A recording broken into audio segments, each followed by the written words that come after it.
אנחנו לוקחים זמן? כן, כן. אפשר להתחיל? כן. וואו, איזו התרגשות.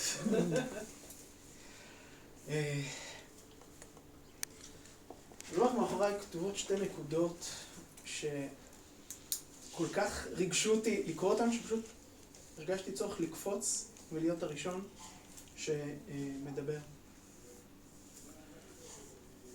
אני בטוח שלכל אחד בענייני העבודה שלו יש איזושהי נקודה שהוא קצת פחות אוהב.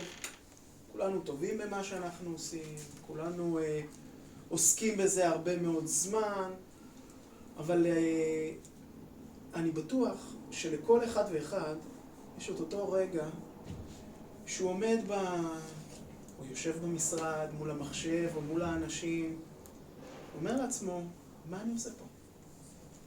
זה מה שאני רוצה לעשות בחיים? זה מה שהייעוד שלי? לזה נועדתי? מגיע לנקודה שבה גם אם אני אוהב את היום-יום, אני מסתכל מסביב ואני אומר, האם זה הכל? זה כל מה שיש? אין מעבר?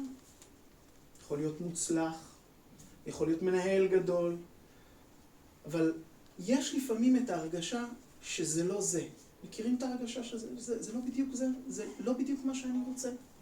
אולי יש משהו מעבר.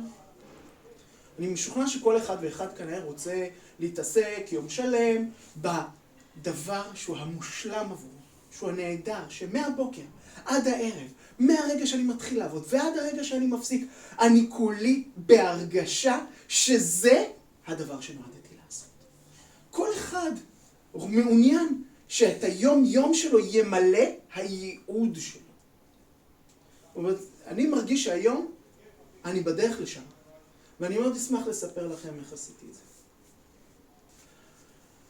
לפני משהו כמו 10 שנים, ניגש אליי המנהל שלי, אמר לי, היי, נראה לי שיש בך משהו מיוחד. מה הדבר המיוחד שיש? והתהיתי, הייתי מתכנת טוב, אפשר להגיד אפילו מתכנת טוב מאוד. בא אליי המנהל שלי ואומר לי, איתי, תקשיב, אתה יודע לדבר את שתי השפות. מצד אחד אתה יודע לדבר עם המחשב ולהגיד לו שיעשה את מה שאנחנו רוצים. מצד שני אתה יודע לדבר עם אנשים, שזה דבר מאוד נדיר בעולם ההייטק. יש אנשים שיודעים לדבר עם אנשים, יש אנשים שיודעים לדבר עם מחשבים, נדיר האנשים שיודעים לעשות את זה ביחד. אמר לי, אתה במקום לתכנת, אתה תבין מה אנשים רוצים, ותתרגם את זה למתכנתים שיעשו את מה שאנשים רוצים. אמרתי, זה נראה לי קל ופשוט. ומאותו נקודה, לאורך 10 שנים, לקחתי מוצר קטן ומאוד ספציפי שהיה באותה נקודה, ובאמת הבאתי אותו לגבהים מאוד מאוד גבוהים. עשיתי ממשהו שהוא היה מאוד נישתי וקטן, משהו שיכול להיות לשימוש של מצד אחד כל אדם, ולהביא ערך לחיים שלו, וגם לארגוני ענק שיעשו סדר בדברים שלהם. באמת הייתי מאוד טוב ומאוד מוצלח, ובכל שנה הייתי מקבל איזה בונוס או פה, שולחים אותי לחול, לארצות, כל מיני דברים כדי שכולם ידעו ויכירו את המוצר. ואז הגיע פורים של לפני 3 שנים. אני בפורים לא עובד. זה למי שלא, משהו קצת מגזרי, פורים הוא היום הכי קשה בשנה. זה הכי קשה בשנה. זה נראה חג, מתחפשים, נכון? אבל למי שמקפיד מאוד על קריאת מגילה בתור בעל קורא, בערב, בבוקר, בקריאה לנשים, להכין את סעודת החג, להכין משלוח מנות לכל השכונה, זה יום של עבודה קשה. עבודה קשה מאוד. ואני אחרי קריאת המגילה הראשונה, לפני קריאת המגילה השנייה, הגעתי לנקודה שבה היו חסרים לי כמה דברים בבית, ונסעתי למכולת. ואני מגיע למכולת ואני רואה טלפון של הסמנכ"ל החדש שלי, ואני כמובן נאמן לעבודה, לא יכול בשום שלב שלא לענות, אסור, ככה זה. עניתי לו, אמר לי, מיכאל, איתי, איפה אתה? מה זאת אומרת? פורים. אני בבית. ביקשת חופש? זאת אומרת, ביקשתי חופש. אני מנהל האופרציה, ממי אני צריך לבקש חופש? אמר לי, לא, אני מצפה שתגיע למשרד. מה זאת אומרת, אתה מצפה שאני אגיע למשרד? מה אתה מצפה ממני להגיע למשרד? אני בחופש. אמר לי, לא רשום אצלי שאתה בחופש, תגיע למשרד. אבל מה עם הקריאת מגילה השנייה?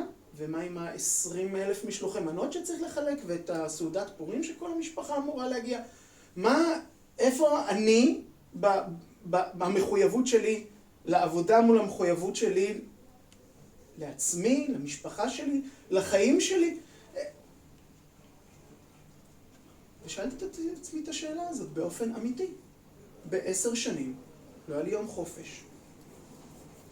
עם כל ההתקדמות וכל הכבוד וכל הבונוסים וכל הדברים המעניינים שהיו לי בחיים, איבדתי את עצמי. לא הייתי אני. שמתי תמיד את העבודה שלי לפני המשפחה שלי, הילדים שלי, והכי גרוע, לפני אני עצמי. ידעתי שחסר לי משהו. לא ידעתי מה. הבנתי שמשהו פה ערער. אמרתי,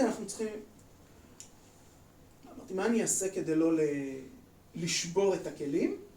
אמרתי לו, אין בעיה, אני אבוא למשרד, אבל תדע שזה בשביל להגיש לך את המכתב התפטרות שלי על השולחן. אמר לי, אין בעיה, תבוא. נסעתי. אחרי 10 דקות התקשר אליי המנכ"ל ואמר לי, לא, הוא לא התכוון, זה לא בעצם היה, תישאר, תעשה פורים, תבוא מחר, יהיה בסדר. חזרתי למחרת למשרד, וכל הזמן כיננה בי ההרגשה שמשהו לא שם, משהו לא עובד. שהייתי בטוטליות כזו לעבודה שלי, וכל הזמן הרגשתי שמשהו ליד. כל הזמן הרגשתי שזה לא זה, ולא ידעתי לשים את האצבע. אבל מכוח האינרציה המשכתי, והמשכתי, ושקעתי, ולא העזתי לשאול את עצמי, מה לא בסדר?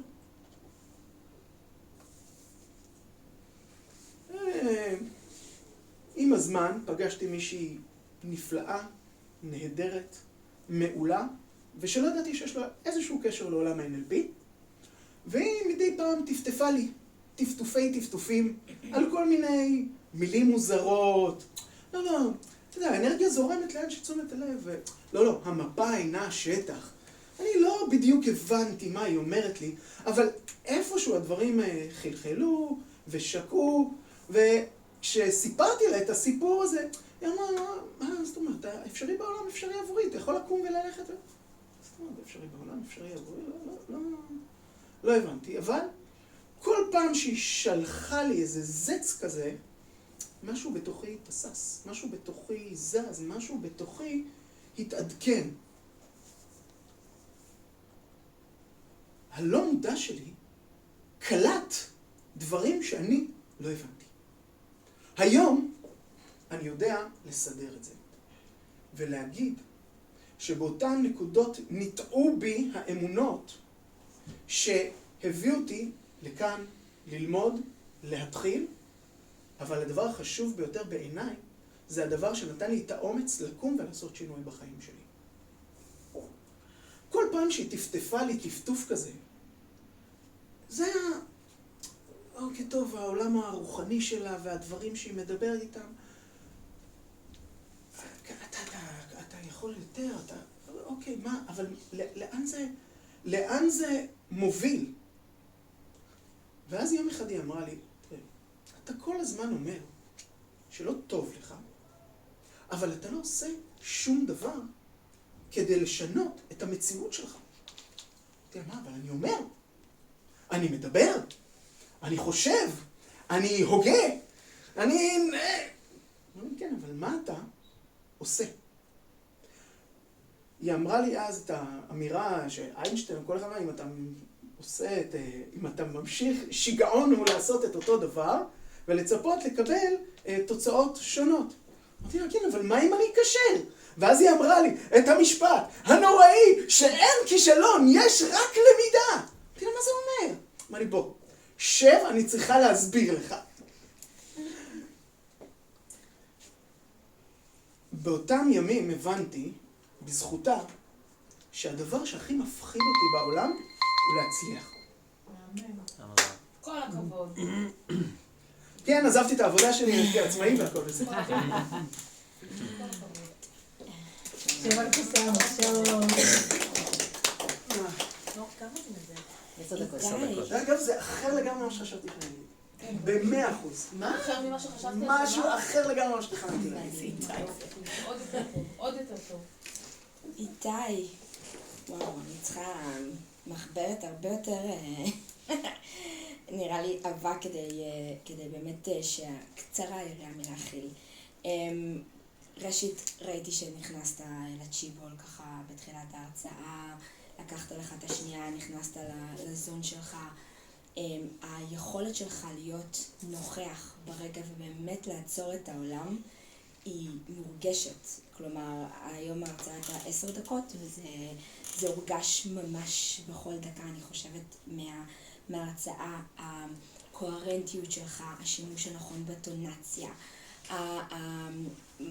הגיוס משאבים שלך, אם זה הטונציה, אם זה חוש ההומור שיש בך, היכולת להזדהות.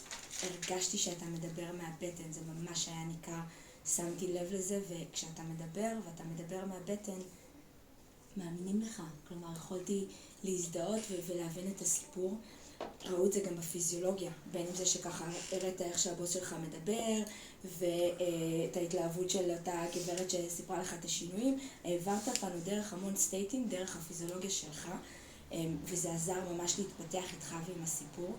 לגבי טכניקת הוידאו האישי, זה ניכר כאן, לקחת אותנו למסע דרך תחנות מהרגע שהתחלת עד הרגע של הטופורים, ושילבת גם אלמנטים של עולם היהדות והלבטים הפנימיים שלך ואיך זה התחבר עם העבודה.